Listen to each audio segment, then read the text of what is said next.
Wow, sarap. What's up guys? For today's video ay magluluto tayo ng ginataang gabi. Una natin ilalagay yung sibuyas.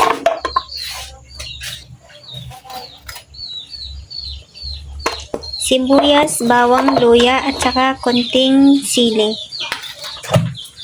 Tapos nilagay na din natin yung gabi.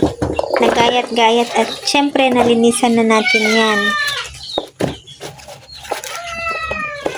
After natin mailagay lahat ng mga nagayat nating gabi, yan.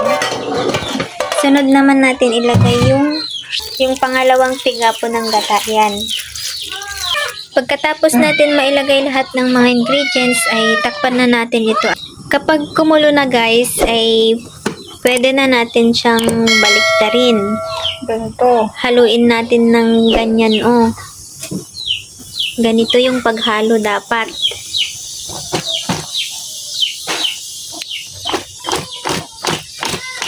Ayan, perfect. Tapos, kapag nahalo na, salang natin ulit para maluto naman sa baba. Kapag kumulo na guys, ay nilagay na natin yung bagoong. Tapos, sunod na natin ilagay yung unang gata. Para mag-combine lahat ng mga ingredients natin. Yan. Ilagay na din natin yung betsin. At hayaan lang natin yan na kumulo yung tubig niya hanggang sa magbawas ng kaunti yung tubig. Kapag kumulo na ulit guys, ay ilagay na natin tong pritong isda.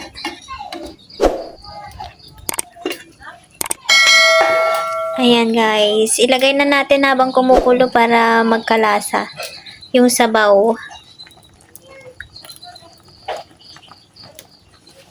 Antayin lang natin na mag-reduce ng konti yung sabaw niya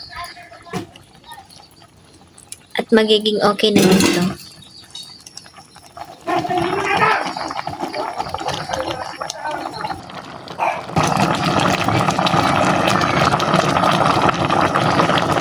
Ayan guys, tignan na natin kung okay na.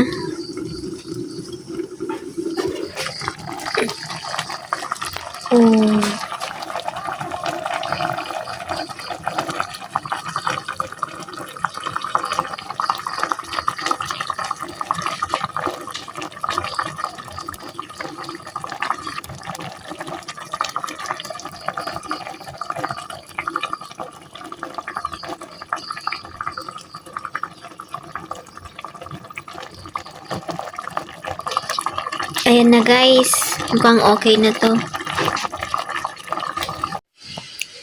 At ayan na nga guys, ay luto na ang ating ginataang gabi.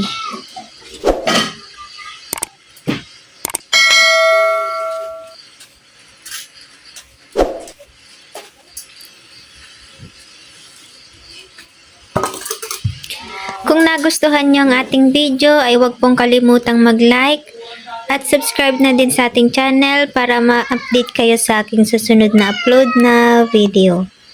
Thank you guys for watching. Bye-bye!